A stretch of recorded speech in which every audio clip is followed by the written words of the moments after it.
Ini adalah episode ketiga. Pada 2 episode sebelumnya, kita sudah menjawab 3 dari 10 argumen yang selama ini membuat kita yakin bahwa bumi berbentuk bola.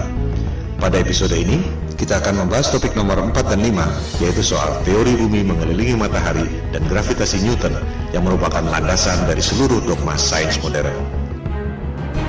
Kita mulai dengan topik keempat, tentang persepsi bahwa Galileo membuktikan teori heliosentrik atau bumi mengelilingi matahari. Manusia sudah ribuan tahun mengamati alam semesta. Apa yang mereka lihat adalah sama dengan apa yang kita lihat saat ini jika otak kita tidak dijejali dengan berbagai propaganda sebelumnya. Jangan sekali-sekali meremehkan para astronom kuno, karena merekalah kapal laut bisa menyeberangi benua tanpa kompas hanya dengan melihat formasi bintang. Zodiak yang Anda pakai sekarang merupakan hasil pengamatan mereka. Mereka mampu menghitung gerhana secara akurat. Jika Anda melihat situs resmi NASA, perhitungan astronom kuno masih digunakan sampai sekarang. Mereka mampu menghitung pergerakan bintang selama 25.000 tahun yang disebut sebagai The Great Platonic Year. NASA pun masih menggunakannya sampai sekarang. Jika kita melihat langit, kondisinya persis seperti di planetarium, bahwa kita dan bumi ini diam. Bintang-bintang berputar mengelilingi kita pada langit yang berbentuk kubah. Semua bintang berputar, kecuali satu yang posisinya tak pernah berubah, yakni bintang utara atau North Star. Para astronom kuno memandang bahwa bintang utara terletak pada titik puncak yang merupakan poros kubah. Itu sebabnya bintang utara posisinya tetap, dan bintang-bintang lain posisinya berputar. Kondisi bumi datar dengan langit berbentuk kubah merupakan kosmologi yang umum pada agama-agama besar di dunia.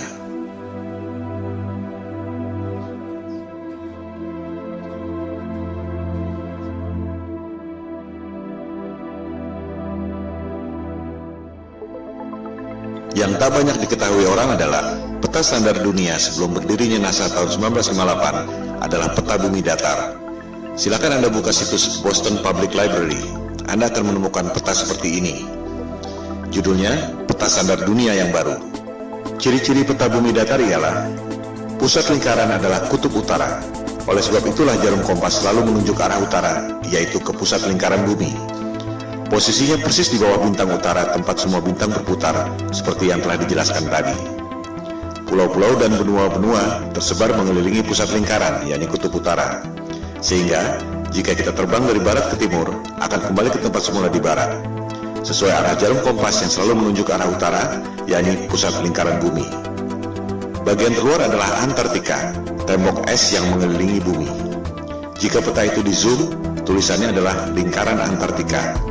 Tak ada kutub selatan pada peta bumi datar. Antartika bukan benua, melainkan tembok es yang mengelilingi bumi. Boston Public Library itu masih menyimpan arsip peta-peta bumi datar yang merupakan peta standar dunia sebelum NASA didirikan tahun 1958. Antartika bukan benua. Jika di zoom, tulisannya Impassable Ice atau tembok es yang tak dapat dilewati. Kita akan membahas soal tembok es Antartika ini pada episode berikutnya. Juga akan dibahas bagaimana USGS, United States of Geological Survey, lembaga paling kredibel di bidang geologi dan ilmu bumi, membuat peta bumi bola berdasarkan peta bumi datar. Anda bisa cek sendiri di situs USGS. Pembuatan peta bumi datar menjadi bumi bola disebut azimuthal equidistant dengan menggunakan rumus matematika yang dibuat oleh Al-Biruni, cendekiawan muslim 1000 tahun lalu. USGS menerangkan bahwa peta bumi datar merupakan dasar yang akurat untuk membuat peta atlas nasional Amerika Serikat untuk mengukur jarak penerbangan dan menentukan arah antena. Bahkan, disebut pula bahwa peta bumi datar merupakan dasar pembuatan logo PBB tahun 1945. Inilah realitas peta dunia sebelum dibentuknya NASA tahun 1958. Silakan Anda perhatikan logo PBB. Kutub utara adanya di tengah lingkaran. Benua-benua mengelilingi pusat lingkaran. Tak ada kutub selatan alias Antartika di logo PBB. Yang ada ialah tembok es yang mengelilingi bumi datar. Anda pun bisa cek sendiri video resmi yang diterbitkan oleh Gedung Putih Amerika Serikat. Terlihat di situ ruang rahasia Presiden Kennedy yang menjabat sampai tahun 1963 menggunakan peta bumi datar di ruang kerja rahasianya. Kita akan membahas hal ini pada episode 4 setelah episode 3 ini. Kembali pada kosmologi bumi datar. Teori bumi pusat alam semesta ini disebut geosentrik, menjadi bagian dari sains sejak dipaparkan oleh ilmuwan Yunani kuno Ptolemy Ia menghitung dengan rumus matematika secara cermat tentang pergerakan benda-benda langit mengelilingi bumi. Perhitungan Ptolemei sangat akurat, sampai sekarang masih sering dibuatkan model komputernya. Hasil pergerakan planet-planet mengelilingi bumi menghasilkan pola yang disebut geometri suci atau sacred geometry, the golden ratio. Ketika itu, manusia menempatkan scientia atau pengetahuan di bawah sapientia, divine wisdom. Demikian halnya dengan penerus Ptolemei, yakni cendekiawan Muslim Ibnu Sina. Ia mengemukakan tesis tentang langit ketujuh dan seterusnya sebagai lapisan kubah celestial atau kubah bumi itu. Dari pola pergerakan benda-benda langit seperti itu, kita tentu berpikir bahwa pasti ada kecerdasan ilahiyah, Tuhan yang Maha Kuasa, yang membuat ini semua. Bahwa ruh dan kecerdasan kita berasal dari atas, yaitu kecerdasan transendental. Hal itu yang tak diinginkan oleh sains modern yang mempropagandakan bahwa alam semesta terjadi secara acak atau random. Kecelakaan kosmik dalam galaksi mati yang tak bertuhan, di mana kecerdasan Anda berasal dari bawah, yaitu evolusi dari submolekul. Teori bumi mengelilingi matahari juga sudah ada sejak 2500 tahun lalu. Teori ini dikemukakan oleh penyembah dewa matahari, Martianus Capella. Sains barat menganggap teori bumi mengelilingi matahari dikemukakan oleh Copernicus, dilanjutkan oleh Galileo. Padahal Copernicus dalam bukunya mengatakan bahwa ia sangat dipengaruhi oleh Martianus Capella, tokoh pagan alias musyrik penyembah dewa matahari yang hidup 2000 tahun sebelumnya. Kebanyakan orang berpikir bahwa Galileo membuktikan teori bumi mengelilingi matahari, seolah Galileo dihukum oleh otoritas agama karena mengatakan kebenaran, bahwa agama adalah korup, saintis adalah pahlawan. Padahal yang terjadi justru sebaliknya. Silakan Anda cek buku The Genesis of Science yang sudah dirangkum pada Wikipedia. Otoritas agama memberi kesempatan pada Galileo untuk membuktikan teorinya. Justru Galileo yang gagal membuktikannya. Pembuktian saintifik yang gagal dilakukan oleh Galileo ini disebut stellar parallax, yang masih dilakukan orang sampai sekarang. Sederhananya seperti ini. Jika Anda berdiri di posisi A, melihat pucuk pohon C, akan terlihat bahwa pucuk pohon C itu seolah berada di depan tebing X. Jika Anda berdiri di posisi B, melihat pucuk pohon yang sama, akan terlihat bahwa pucuk pohon C itu seolah berada di depan tebing Y. Padahal sebenarnya pohon dan tebingnya tidak berubah. Yang berubah adalah posisi dan sudut pandang Anda. Analogi sederhana itu diterapkan pada sudut pandang kita lewat teleskop jika betul bumi berputar mengelilingi matahari dalam 12 bulan. Ketika bumi berada di posisi A, katakan pada bulan Januari, kita melalui teleskop akan melihat bintang C, posisinya ada di depan rasi bintang X. Setengah tahun kemudian, misalnya pada bulan Juli, kita melalui teleskop akan melihat bintang C, posisinya ada di depan rasi bintang Y. Sederhana bukan? Pengujian stellar parallax ini yang dilakukan oleh Galileo dengan menggunakan teleskop. Hasilnya gagal. Rasi bintang tidak berubah. Artinya, buminya diam, tidak berputar mengelilingi matahari. Hal ini yang tidak diajarkan di sekolah. Seolah-olah Galileo dihukum karena menyampaikan kebenaran. Padahal ia gagal membuktikan teorinya. Galileo marah dan menyerang Paus Urban VIII lewat buku Dialogue Concerning the Two Chief World Systems. Jadi, sebenarnya ia dihukum karena pemberontakan politik, bukan karena sains. Disinilah kebohongan sains modern dimulai. Teori bumi mengelilingi matahari diajarkan di sekolah-sekolah Eropa sejak abad ke-16, meski sebenarnya belum terbukti. Bahkan ketika itu belum ada teori gravitasi. Ini merupakan konsekuensi politik Eropa abad pencerahan yang ingin lepas dari otoritas agama. Percobaan stellar parallax ini terus dilakukan sampai berabad-abad kemudian. Terakhir dilakukan oleh NASA dan Harvard University. Silakan Anda cek, hasilnya ada di perpustakaan Harvard University. Seiring dengan kemajuan teleskop, dilaporkan bahwa terlihat posisi bintang memang berubah. Masalahnya, yang separuh bergerak ke kiri, yang separuh lagi bergerak ke kanan. Fenomena ini disebut negative parallax. Artinya apa? Artinya tak mungkin bumi mengelilingi matahari jika bintangnya bergerak berlawanan arah. Artinya, buminya diam, posisi bintang-bintangnya yang berubah. Separuh ke kiri, separuh ke kanan. Ini hanya mungkin terjadi jika kubah celestialnya, alias langitnya, ada berlapis, seperti yang dikemukakan oleh Ibnu Sina tadi. Kesimpulannya, persepsi bahwa Galileo membuktikan teori bumi mengelilingi matahari adalah salah besar. Pertama, Galileo gagal membuktikan teorinya, di mana rasi bintang atau stellar parallax tidak berubah. Kedua, sampai zaman modern pun, NASA dan Harvard University tak berhasil membuktikan stellar parallax. Yang ada justru negatif parallax, separuh rasi ke kiri, separuh rasi ke kanan.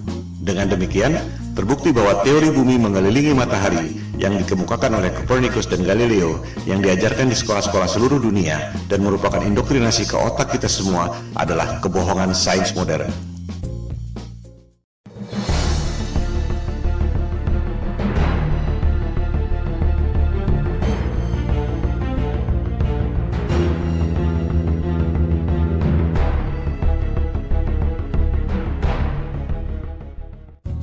Teori gravitasi adalah fondasi utama yang merasionalkan teori bumi bola mengelilingi matahari.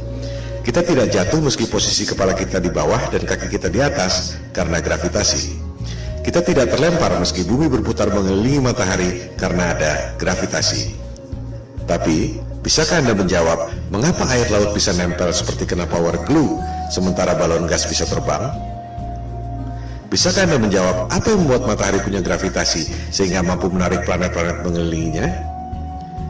Kalau Anda bisa menjawab, silakan ajukan ke Komite Nobel. Sebab Einstein pun sudah berusaha menjawabnya dengan teori relativitas dan ia tak dapat hadiah Nobel untuk itu. Kebanyakan orang tak menyadari bahwa gravitasi Newton dan juga relativitas Einstein adalah teori, bukan fakta. Mari kita buktikan. Newton mengemukakan teori gravitasi tahun 1678 untuk merasionalkan teori bumi mengelilingi matahari yang terakhir dikemukakan oleh Galileo tahun 1615. Ketika itu, orang baru tahu ada medan magnet bumi lewat buku yang ditulis oleh William Gilbert berjudul The Magnet. Yang dimaksud The Magnet di sini adalah medan magnet bumi yang membuat jarum kompas selalu menunjuk arah utara. Gilbert mengatakan bahwa bumi ini seperti medan magnet raksasa. Lewat legenda apel jatuh ke kepala Newton, ia berasumsi dan berteori bahwa benda jatuh karena gaya tarik bumi. Persis seperti medan magnet membuat jarum kompas menunjuk arah utara. Padahal, jika kita ganti jarum kompas dengan kayu, maka medan magnet bumi tak dapat menariknya. Dari situ, untuk mendukung teori bumi mengelilingi matahari, Newton berasumsi dan berteori bahwa planet-planet mengelilingi matahari karena gravitasi. Ia pun membuat rumus gravitasi yang terkenal itu. Rumusnya memang benar, menghitung massa dua buah benda, jarak, dan gayanya. Tapi itu tidak membuktikan bahwa bumi punya gaya tarik. Silakan Anda cek, Newton tak dapat membuktikan mengapa apel jatuh ke kepalanya secara vertikal, tapi bumi terkena gravitasi matahari, berputar keliling-keliling, tak ada habisnya. Sebuah fenomena bisa dijelaskan lewat penjelasan saintifik yang berbeda. Mari kita ambil beberapa contoh. 1. Fenomena elektron berputar mengelilingi inti atom. Apa penyebabnya? Newton akan menjawab gravitasi, persis seperti bumi mengelilingi matahari. Betul? Jelas salah. Niels Bohr, ilmuwan penemu kuantum leap dalam atom, mengatakan bahwa itu disebabkan oleh elektromagnetik, bukan gravitasi. Tak ada gravitasi pada atom. Rumus gravitasi Newton sama sekali tak bisa diterapkan untuk menghitung pergerakan atom. Di sini letak inti masalahnya. Ketika Newton hidup, ia tak tahu ada elektromagnetik. Oleh sebab itu ia berasumsi bahwa planet mengelilingi matahari karena gravitasi. Contoh kedua, fenomena matahari dan bulan berjalan pada porosnya. Apa penyebabnya? Newton akan menjawab gravitasi. Memang itu tujuan ia mengemukakan teori gravitasi. Nikola Tesla akan menjawab elektromagnetik. Persis seperti elektron berputar mengelilingi inti atom, suatu hal yang belum diketahui Newton selama hidupnya. Tesla dapat menciptakan semua temuan-temuan yang dahsyat itu yang telah dipaparkan pada episode sebelumnya karena menganggap bumi ini bukan planet yang mengelilingi matahari. Bumi adalah pusat alam semesta yang memiliki energi dahsyat, termasuk menggerakkan matahari, bulan, dan bintang-bintang pada kubah celestial. Ia pun mengatakan matahari dan bulan digerakkan secara wireless oleh medan elektromagnetik yang ada di ether. Lebih jauh lagi, ia mengatakan bahwa kubah bumi atau kubah celestial itu terangkat karena medan elektromagnetik. The only force you need to counter is the electromagnetic force, not gravity. Kata-katanya adalah the only force. Bahasa terangnya, gravitasi adalah ilusi. Tesla pun mengatakan bahwa bintang-bintang menempel pada kubah celestial atau the firmament, bahasa Alkitab Taurat, terjemahan King James. Contoh kasus ketiga, fenomena besi tenggelam dan gabus terapung di air. Apa penyebabnya? Newton akan menjawab gravitasi. Besi tenggelam karena ditarik oleh gaya tarik bumi. Archimedes akan menjawab berat jenis. Besi tenggelam karena berat jenisnya lebih besar dari berat jenis mediumnya, yaitu air. Gabus terapung karena berat jenisnya lebih kecil dari berat jenis mediumnya, yaitu air. Kita lihat, sebuah fenomena bisa dijelaskan dengan paradigma sains yang berbeda. Contoh kasus keempat, fenomena balon helium terbang di udara. Newton dengan paradigma gravitasinya mungkin terpaksa menjawab anti-gravity. Archimedes akan menjawab dengan hal yang sama, berat jenis. Balon helium terbang karena berat jenisnya lebih kecil dari berat jenis mediumnya, yaitu udara. As simple as that. Coba kita simak baik-baik foto ini. Air laut bisa nempel tanpa ada setetes pun yang tumpah.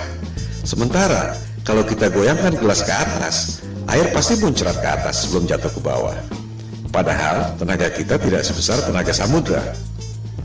Karena sudah diindoktrinasi sejak kecil dan menganggap bumi bola adalah fakta, kebanyakan orang akan mengatakan bahwa air laut tidak tumpah dan kita tidak merasa bahwa kaki kita ada di atas karena ada atmosfer yang terkena gravitasi.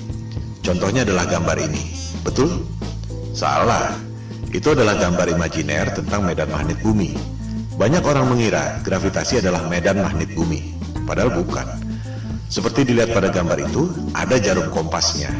Artinya, itu adalah medan magnet bumi yang membuat kompas menunjuk arah utara, bukan gravitasi yang mampu menarik orang ataupun gajah. Gambar tentang gravitasi adalah seperti ini. Di situ tulisannya, gravitasi membuat semua yang ada di bumi ini stabil. Apakah itu gambar ilmiah? Jelas bukan. Kita juga bisa membuat gambar bumi berbentuk kotak, atau bisa juga kita bikin bumi berbentuk trapesium dengan klaim yang sama. Itu semua adalah gambar imajiner. Coba kita perhatikan gambar ilustrasi gravitasi bumi itu.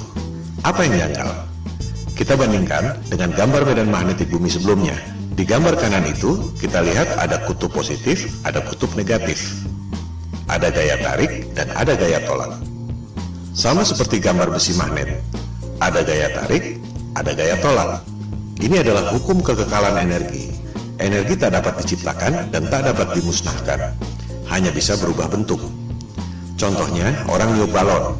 Jika balonnya mengembang, pasti paru-paru yang niup itu mengempis. Tak mungkin ada balon mengembang terus jika tak ada energi lain yang mengempis. Inilah hukum kekekalan energi. Nah, itu teori gravitasi, ada gaya tarik bumi, tapi tak ada gaya tolak. Di mana logikanya? Ini bertentangan dengan hukum kekekalan energi. Sekali lagi, gambar-gambar pendidikan yang canggih-canggih itu adalah gambar imajiner. Tergantung asumsi orang yang membuatnya, bukan berarti bahwa itu fakta. Newton tak dapat menjelaskan mengapa bumi bisa punya gaya tarik. Yang bisa menjawab itu adalah Einstein tahun 1905. Dia bilang, gravitasi terjadi karena massa yang besar seperti bulan, bumi, matahari membuat ruang dan waktu melengkung. Wow, sungguh ide yang brilian yang tak terpikirkan dalam imajinasi saintis manapun di dunia. Itu yang membuat Einstein seorang jenius yang lain dari yang lain. Sebuah teori yang sangat indah. Pertanyaannya, apakah teori itu betul? Itu cuma teori yang ada dalam tulisan dan gambar, tak pernah ada di alam nyata. Contohnya ini, orang mencoba menjelaskan teori relativitas Einstein, bagaimana ruang dan waktu melengkung, menciptakan gravitasi yang membuat planet-planet mengelilingi matahari.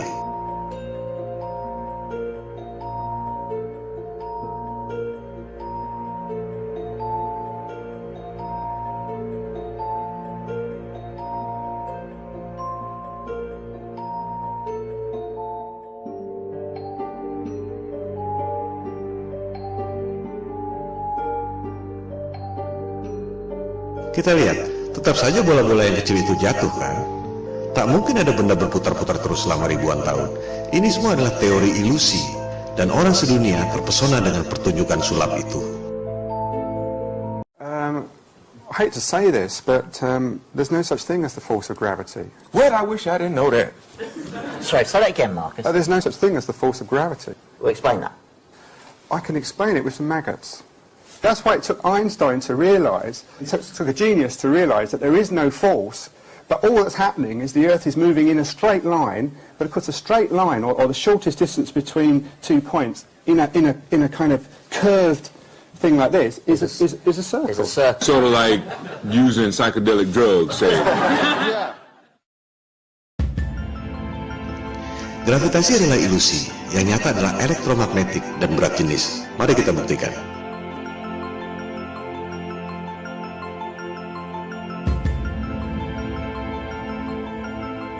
Jadi, betul kata Tesla. Satu-satunya gaya yang harus kita hadapi adalah elektromagnetik, bukan gravitasi. Elektromagnetik bisa kita buktikan lewat benda-benda nyata, bukan cuma gambar-gambar konsep imajiner seperti gravitasi. Huge alternating electric current. On top is a 1 kilogram aluminium plate. So we hear this noise. What's that noise? It's the vibration of the plate because it's vibrating at 2 times the frequency of this one.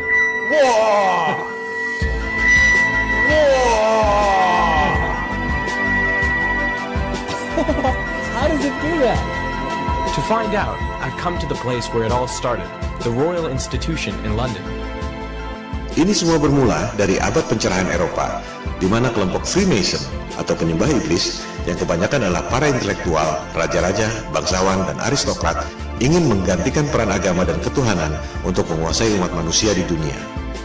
Mereka tidak melakukannya dengan tentara seperti Genghis Khan atau Alexander yang Agung.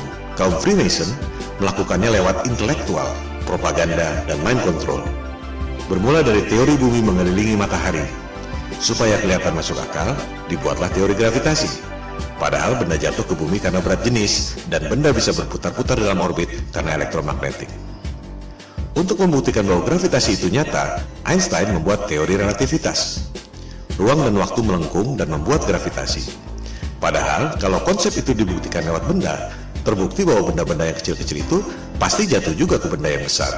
Supaya kelihatan rasional, dibuatlah asumsi baru. Ada kekuatan maha dahsyat yang membuat benda itu berputar-putar, yaitu Big Bang. Apakah Big Bang itu fakta? Jelas bukan. Itu adalah teori. Bahkan di kalangan mereka sendiri pun, Einstein misalnya, tak percaya dengan Big Bang. Ia berpikir bahwa alam semesta ini steady state, tak ada awal, tak ada akhir. Big Bang dan gravitasi adalah Tuhan palsu sains modern. Semua pertanyaan yang tak terjawab dilemparkan pada dua hal itu. Media-media dan dunia pendidikan mempropagandakan teori Big Bang seolah fakta, lengkap dengan gambar-gambar canggih yang sebenarnya cuma imajiner. Berikut usia alam semesta 14 miliar tahun yang sebenarnya cuma perhitungan matematika berdasarkan asumsi. Oleh sebab itulah Tesla mengatakan, para saintis ini hanya menghitung matematika dari rumus ke rumus, dan akhirnya menciptakan struktur yang tak ada hubungannya dengan realitas. Model alam semesta berdasarkan asumsi matematika itu, jika asumsi dasarnya salah, maka semuanya runtuh. Gravitasi adalah ilusi, yang nyata ialah elektromagnetik dan berat jenis. Oleh sebab itulah, Goethe, intelektual terkenal dari Jerman, mengatakan bahwa gravitasi Newton itu adalah mistisisme sains. Newton menipu diri sendiri. Saya mengutuknya. Itu adalah kosmologi orang gila, kata Goethe.